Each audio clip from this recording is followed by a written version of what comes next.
ஓம் சாய்ராம். நல்லது நினைப்போம், நல்லது நடக்கும். 48 நாள் தவத்தில் இன்னைக்கு நம்ம 26வது நாளில் இருக்கோம். நேற்றைய பதிவு உங்கள் எல்லாருக்கும் ஞாபகம் இருக்கும்னு நினைக்கிறேன். விபூதியோட மகிமையினால் சாதாரண ஒரு மனிதனுக்கு 7 ஜென்ம ஞாபகங்களும் வந்தது. அந்த விபூதியோட பெருமையை பற்றி ஸ்ரீ குரு திரிவிக்ரம பாரதி கிட்ட இன்னைக்கு சொல்ல போகிறாரு. அதை தான் இன்னைக்கு நம்ம கேட்க போகிறோம். அந்த சாதாரண நபருக்கு, சாதாரணமாக நடந்து போயிட்டு இருந்த ஒருவருக்கு விபூதியை பூசி விட்டதுனால இப்படி 7 ஜென்ம ஞாபகங்களும் வருமா அப்படின்னு வியந்து பார்த்த திரிவிக்ரம பாரதி குருவை பார்த்து கேட்கிறாரு. விபூதியோட மகிமையை முழுமையாக கூறுங்கள், கேட்க ஆவலாக இருக்கிறதுன்னு தாழ்மையோட வேண்டி அடிபணிந்து கேட்கிறாரு. ஸ்ரீ குருவும் நரசிம்ம சரஸ்வதி அவர்களும் திரிவிக்ரம பாரதியிடம் விபூதியோட மகிமையை பத்தி சொல்ல ஆரம்பிக்கிறாரு.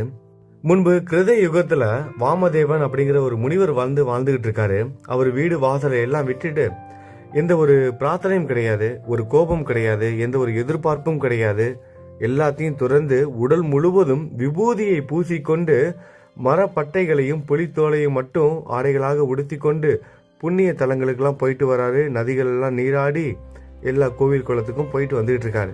அப்படி இருக்கும்போது அந்த முனிவர் வாமதேவன் கிரௌஞ்சாரம் அப்படிங்கிற ஒரு காற்று வழியா போயிட்டு இருக்காரு. அந்த காடு ரொம்ப அடர்த்தியான ஒரு காடு, ஒரு பயங்கரமான ஒரு காடு. அந்த காட்டுல பயங்கரமான ஒரு அரக்கன் அவரை பார்த்து கொன்று சாப்பிட வேண்டும் என்ற நோக்கத்தோட ஒரு அரக்கன் வரான். இவர் நடந்து வந்துகிட்டு இருக்காரு. மாமிசங்கள்லாம் ஒன்றும் ஒரு நர அரக்கன். அவன் எப்படியாவது இவரை கொண்டு சாப்பிடணும்னு பக்கத்துல வரான். அந்த நோக்கத்தோட அவரை வரும்போது அந்த முனிவர் என்ன பண்றாரு, அசையாமல் என்ன நடக்க போகுது அப்படின்னு பார்த்துக்கிட்டு நின்றுட்டு இருக்காரு. அவரால் ஒன்றும் பண்ண முடியாது. அரக்கன் வந்துகிட்டு இருக்கான். என்னதான் நடக்குதுன்னு பார்த்தலான்னு பேசாம நின்னுறாரு. ஓடல, எதுவும் பண்ணல, கத்தல, ஆர்ப்பாட்டம் பண்ணல, எதுவும் பண்ணல, அப்படியே நின்னுறாரு. வாமதேவர் பக்கத்துல வந்த அரக்கன் இந்த முனிவரை சாப்பிடுறதுக்காக அவரோட உடலை கட்டி அணைக்கும் போது, உடல் எல்லாம் கை காலெல்லாம் பிடிக்கும் போது என்ன ஆகுதுன்னா, அவரோட உடல்ல இருந்த விபூதி எல்லாம் என்ன ஆகுது, அந்த மாமிசம் ஒன்றும் அந்த பயங்கரமான அரக்கன் மேல ஒட்டிக்குது. வாமதேவர் மேல பூசப்பட்டிருந்த விபூதி எல்லாம் இப்ப என்ன ஆகிருச்சு, இவன் மேலையும் பற்றுச்சு. அதனால இவனுக்கு என்ன ஆகுதுன்னா, பூர்வ ஜென்ம ஞாபகங்கள் எல்லாம் வந்துருது. இந்த உலகத்துல எது வேணா நடக்கும், ஆனா ஒரு மகான்களோட தரிசனம் கிடைப்பது மிக மிக அரிதான ஒரு விஷயம். அப்படிப்பட்ட இவனுக்கு வாமதேவர் மாதிரி ஒரு முனிவரோட தரிசனம் கிடைச்சது. அவரோட தொடுதலினால், அதாவது அவரோட ஸ்பரிசம் இவன் மேல பட்டதுனால இந்த அரக்கன் கிட்ட இருந்த அந்த தீய குணங்கள், அரக்க குணங்கள் எல்லாம் நீங்கி இவன் சாந்தமாகிறான். இந்த அரக்கன் இப்ப அரக்க குணத்திலிருந்து விடுபட்டு சாந்த குணத்தை அடைகிறான். அப்ப அவன் என்ன பண்றான், அந்த முனிவரோட பாதங்களில் விழுந்து வணங்கி, மாமுனிவரே, உங்கள் தரிசனத்தால் என் பாவங்கள் எல்லாம் போய்விட்டது, நான் தூயவன் ஆகிவிட்டேன், என்னை காப்பாற்றுங்கள் அப்படின்னு பாதத்துல விழுந்து கதறான்.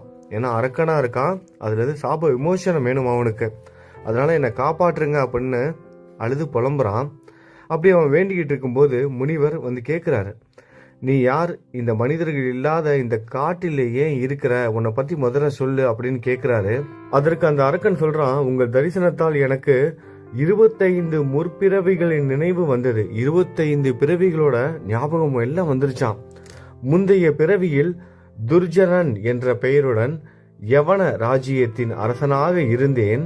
அப்பொழுது மக்களை மிகவும் துன்புறுத்தி தராதரம் பார்க்காமல் மதம் கொண்டு எண்ணற்ற பெண்களை மனம் கொண்டும் பலாத்காரமாகவும் பண ஆசையை காட்டியும் அரசர்களை ஜெயித்தும் அவர்களின் மனைவிகளையும் கெடுத்து விட்டேன்.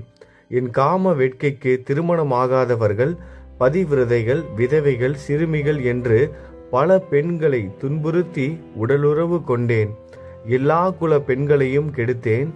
அப்படி செய்த பிறகு அவர்களை பற்றி ஏதும் நினைக்காமல் இந்த விஷயத்தெல்லாம் எதிர்த்து நிற்பாங்கள, அவங்க எல்லாரையும் ஜெயிலையும் அடைச்சிட்டானா இவன்.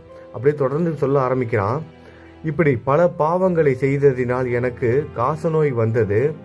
அந்த நேரத்தில் எதிரிகள் என் நாட்டின் மேல் படையெடுத்து என்னை கொன்று, இவனை கொண்டுட்டாங்க. அந்த நேரத்தில் இவனுக்கு காசநோய் வந்தது. அதுக்கப்புறம் எதிரிகள் எல்லாம் படையெடுத்து வராங்க. பக்கத்து நாட்டுக்காரங்களாம் படையெடுத்து வரும்போது இவனை கொலையும் பண்ணிடுறாங்க. இவன் இறந்ததுக்கு அப்புறம் என்ன நடந்தது அப்படிங்கிறதையும் சொல்றான். இறந்ததுக்கு அப்புறம் என்ன நடந்தது அப்படின்னா, யம தூதர்கள் என்னை யமலோகத்திற்கு கொண்டு போனார்கள். அங்கே 10,000 வருடங்கள் பல கொடுமைகளை அனுபவித்து பிறகு பூலோகத்தில் பேயாக திரிந்தேன். அதற்கு பிறகு புலி, மலைப்பாம்பு, ஓநாய், பன்றி, நாய், நரி, மான், முயல், குரங்கு, கழுகு, தவளை, காக்கை, கோழி, குருட்டு கழுதை, பூனை மற்றும் யானையாக பிறந்தேன். இந்த 25வது பிறவியில் அரக்கனாக பிறந்து இந்த காட்டில் அலைந்து கொண்டிருக்கிறேன் என்று அவனோட 25 பிறவிகளோட முன் ஜென்ம வரலாறு முழுவதும் அவன் சொல்றான். உங்கள் உடலின் தொடுதல் பட்டவுடனே என்னுள் இருந்த அரக்கத்தன்மை நீங்கி ஞானம் பெற்றேன். உங்களை தொட்டவுடனே ஞானம் பிறந்ததற்கு என்ன காரணமோ தெரியவில்லை, அதை சற்று கூறுங்கள் அப்படின்னு கேட்கிறான். ஏன்னா இவன் அரக்கனா தான் இருந்தான். அந்த வாமதேவன் அந்த முனிவரை கொன்று திங்கணும் அப்படிங்கிற எண்ணத்தோட தான் அவரை தொட்டான். அப்படி தொட்டா கூட அந்த முனிவரோட ஸ்பரிசம் பட்ட உடனே இவனுக்கு எப்படி இந்த 25 முன் பிறவிகளோட முன் ஜென்மங்களோட ஞாபகம் வந்தது அப்படிங்கிறத தெரிஞ்சுக்கிறதுக்காக சுவாமிகளை பார்த்து கேட்குறான். வாமதேவர முனிவரை பார்த்து, சுவாமி, உங்களை தொட்ட உடனே எனக்கு எப்படி இந்த மாற்றம் வந்தது, எனக்கு எப்படி இதெல்லாம் நடந்தது, என்னோட அரக்கத்தன்மை போயிருச்சு, இப்போ உங்களோட தொடுதல், உங்களோட ஸ்பரிசத்தில் உள்ள அந்த விஷயம் என்ன, அந்த ரகசியம் என்ன அப்படிங்கிறத எனக்கு சொல்லுங்க அப்படின்னு சுவாமிகள்கிட்ட வாமதேவர் முனிவர்கிட்ட கேட்குறான் அந்த அரக்கன். அப்பொழுது வாமதேவர் சொல்றாரு, நீ என்னை தொட்ட சமயத்தில் என் உடலில் இருந்த விபூதி உன் உடலில் தொற்றிக்கொண்டது. அந்த விபூதி மகிமையினால் உனக்கு முற்பிறவி நினைவுகள் நீ திருந்தி விட்டாய். இந்த விபூதியின் மகிமை எண்ணற்றது. ஆதலால் தான் பரமசிவன் இதை உடல் முழுவதும் பூசிக்கொள்கிறார். இந்த விபூதியை பூசுவதினால் புண்ணியம் கிடைத்த ஒருவரின் கதையை கூறுகிறேன் கேள்னு அந்த அரக்கனுக்கு புரியும்படியா ஒரு கதையை இப்ப வாமதேவர் முனிவர் சொல்ல போறாரு. விபூதியோட மகிமையை இப்ப நம்ம எல்லாரும் தெரிஞ்சுக்க போறோம் ஒரு கதையின் மூலமாக. சரி, வாங்க இப்ப நம்ம வாமதேவர் அந்த அரக்கனுக்கு சொல்ற அந்த கதையை நம்ம வாமதேவர் சொல்ற மாதிரியே நம்ம கேட்கலாம். முன்பு நியதி நெறிகளை துறந்த ஆச்சாரங்களை விட்ட ஒரு பிராமணர் இருந்தார். அதாவது எந்த ஒரு நீதியையும் பின்பற்றாம, எந்த ஒரு தர்மத்தையும் பின்பற்றாம, அந்த பிராமணர்கள் செய்யற அந்த ஆச்சாரங்கள் எல்லாத்தையும் விட்டுட்டு ஒரு பிராமணர் இருக்காரு. அதாவது சரியான ஒரு வாழ்க்கையை வாழாத ஒரு நபர், ஒழுக்கம் சரியில்லாத ஒரு நபர்னு வச்சுக்கலாம். அவர் வேற ஒரு பெண்ணோட தொடர்பு வச்சிருக்காரு. அதாவது வேற இவருக்கு சம்மந்தம் இல்லாத, அதாவது இவரோட மனைவி இல்லாம வேற ஒரு பொண்ணுகிட்ட தொடர்பு வச்சிருக்காரு. அவனை ஊர்க்காரர்கள் ஊரை விட்டு வெளியேற்றிட்டாங்க. ஏன்னா இவன் ஒழுக்கம் இல்லாமல் இருக்கான்னு சொல்லிட்டு ஊர்க்காரங்க எல்லாரும் அவனை ஒத்தி வச்சுட்டாங்க. யாரும் அவங்ககிட்ட பேசுறது கிடையாது. அப்படி இருக்கும்போது தாய் தந்தையர்களும் அவனை துரத்தி விட்டாங்க. அவனோட அம்மா அப்பா கூட அவனை துரத்தி விட்டுட்டாங்க. ஏன்னா இவன் ஒழுக்கம் இல்லாமல் ஒரு பெண்கிட்ட உறவுல இருக்கான் அப்படின்னு அவங்க அம்மா அப்பா கூட அவனை சேர்த்துக்கல. அவங்க குடும்பத்தில் இருக்கவங்க கூட அவனை தள்ளி வச்சுட்டாங்க. இப்படி இருக்கும்போது ஒரு நாள் அவன் அந்த பெண்ணை பார்ப்பதற்காக, அந்த காதலியை பார்ப்பதற்காக அவன் என்ன பண்ணுறான், அந்த பெண்ணோட வீட்டுக்கு போகிறான். அங்கே போனாதான் தெரியுது அந்த பெண் இவன் இல்லாமல், அதாவது இந்த பிராமணர் இல்லாமல் வேற ஒரு சில ஆண்களோடையும் தொடர்பில் இருக்கா. அப்படி ஒரு நாள் இவன் போகும்போது என்ன ஆகுது, வேற ஒரு ஆண் அந்த பெண் கூட ரொம்ப நெருக்கமாக இருக்கிறத பார்த்துட்றான்.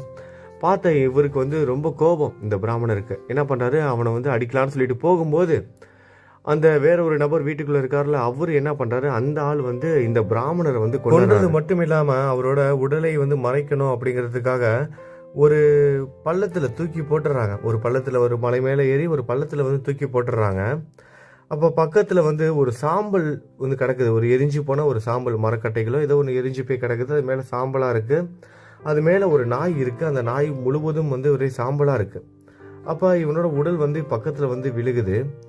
அப்போ இவனோட உடல் மேலே ஏறி வருது அந்த நாய். இவனோட உடலை கடிச்சு சாப்பிடலாம் அப்படின்னு ஏறி வந்த நாய் இவனோட உடல் மேலே ஏறி நின்று உடல் முழுவதும் சாம்பலாக இருக்குது அந்த நாய் மேலே. அந்த நாய் என்ன பண்ணுது, அந்த டைமில் சாப்பிட்றதுக்கு முன்னாடி தன்னோட உடலை ஒரு வாட்டி சிலுப்புது, உதறனோன்னு அந்த நாயோட உடல்ல இருந்த சாம்பல் எல்லாம் என்ன ஆகுது, அப்படியே இந்த செத்து கிடக்கிறாருல இந்த பிராமணரோட உடல் மேலே விழுகுது. இப்போ யம தூதர்கள் அந்த இடத்துக்கு வராங்க. யம தூதர்கள் அவனோட ஆத்மாவை எங்கே கொண்டுட்டு போனோம், யமலோகத்துக்கு கொண்டுட்டு போனோம், அதுக்காக வராங்க. ஆனால் இவன் உடல் முழுவதும் சாம்பலாக இருக்கு. யம தூதர்கள் பார்த்துக்கிட்டு இருக்காங்க. அந்த நேரத்தில் சரியா சிவ தூதர்களும் வந்துடுறாங்க. சிவ தூதர்கள் என்ன சொல்றாங்க, இவன் மேலே சாம்பல் இருக்கு, அதாவது விபூதி இருக்கு. அதனால நீங்க, அதாவது யம தூதர்களை பார்த்து சிவ தூதர்கள் சொல்றாங்க, யம தூதர்களே நீங்க இவனை நீங்க யமலோகத்துக்கு கூட்டிட்டு போக முடியாது, நாங்க சிவலோகத்துக்கு தான் கூட்டிட்டு போவோம். எதனாலனா இவன் மேல விபூதி, சாம்பல் விபூதி இருக்கு அப்படின்னு சொல்லிட்டு யம தூதர்களை விரட்டி விட்டுறாங்க. ஆனால் இவனும் ரொம்ப பாவம் செஞ்சவன். அதனால தான் யம தூதர்கள் வந்திருக்காங்க. ஆனால் சிவ தூதர்கள் விரட்டி விட்டுறாங்க. என்ன செய்யறதுன்னு தெரியாமல் நேராக யமன் கிட்ட போகிறாங்க. யமன் கிட்ட போயிட்டு அங்கே நடந்த எல்லா விஷயத்தையும் சொல்கிறாங்க.